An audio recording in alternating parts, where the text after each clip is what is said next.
So this is part two to my last video. So my last video, I was about ready to do my asana practice, my yoga practice, and I just was not feeling it. It was like I just felt like laying down, completely resting for the entire time in what we call shavasana. So I thought to myself, what would happen if I just did shavasana as a practice without adding any distractions to it? No specific meditation, no guided visualizations, no busy work in any way.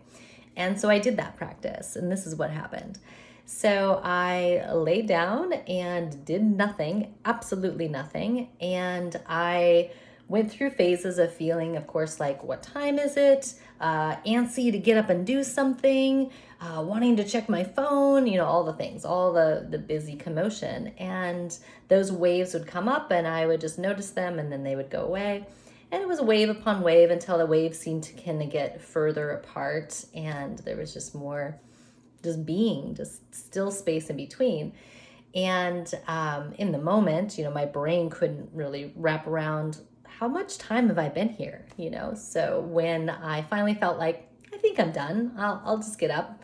And so I got up and looked at the time, and it had been 30 minutes of just being, not sleeping, being completely awake, doing absolutely nothing, just laying there, being present.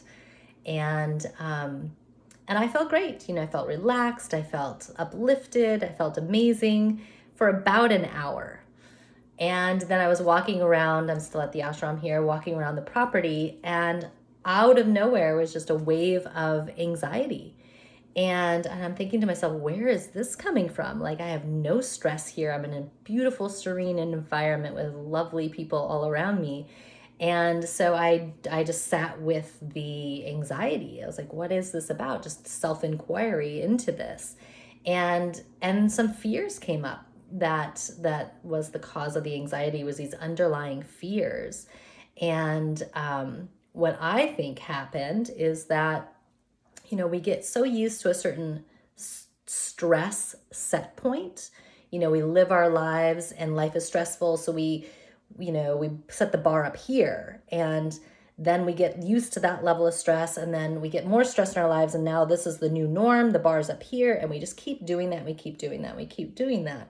And so we're at like way beyond max threshold for many of us. And when you really start notching that down, not like just notching it down this bit, that's what we might think of as relaxation. If our normal is maybe here as homeostasis for the human body and the human condition, and we're up here, and then we do something that's relaxing. We get a massage or we do a yoga class, and we maybe notch to here.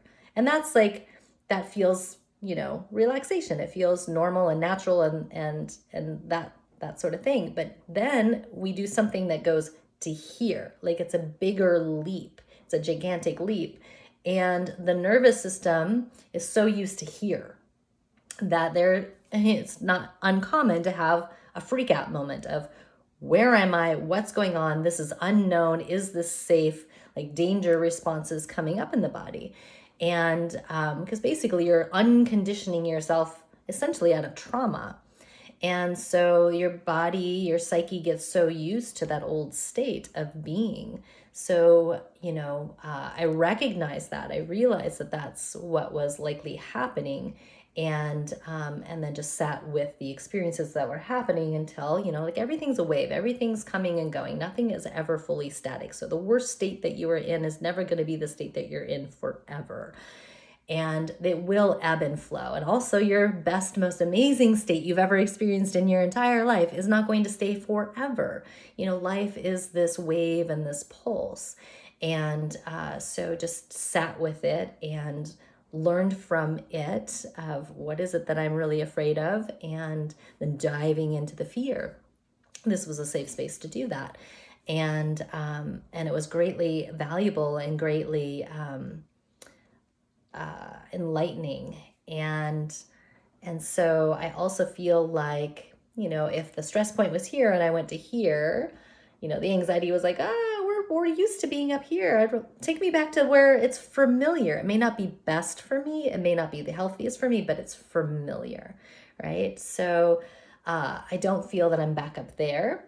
And I feel like, I'm at a new set point in my nervous system, and consciously, unconsciously, like mentally, if I would have thought before that experience, I wouldn't have thought of myself as, an intense amount of stress, but it's our lifetime of compounded stress that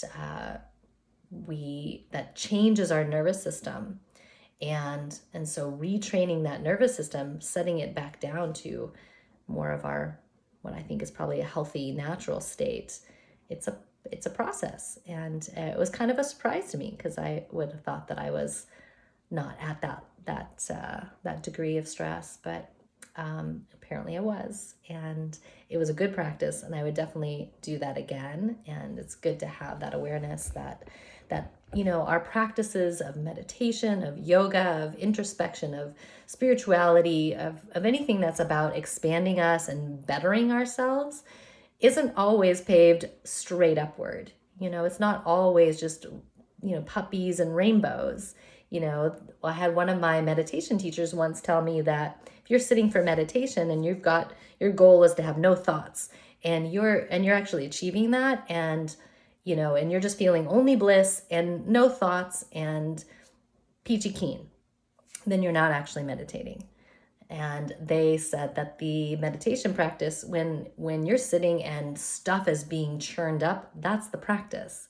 That's the point, is to uncover these subconscious, unconscious things that are not any more of a service to our fullness of who we are and who we can be. And so getting rid of that, it's dredging up the bottom of the lake. It's like, get rid of the muck, get rid of the algae, and make the lake fresh and clear again.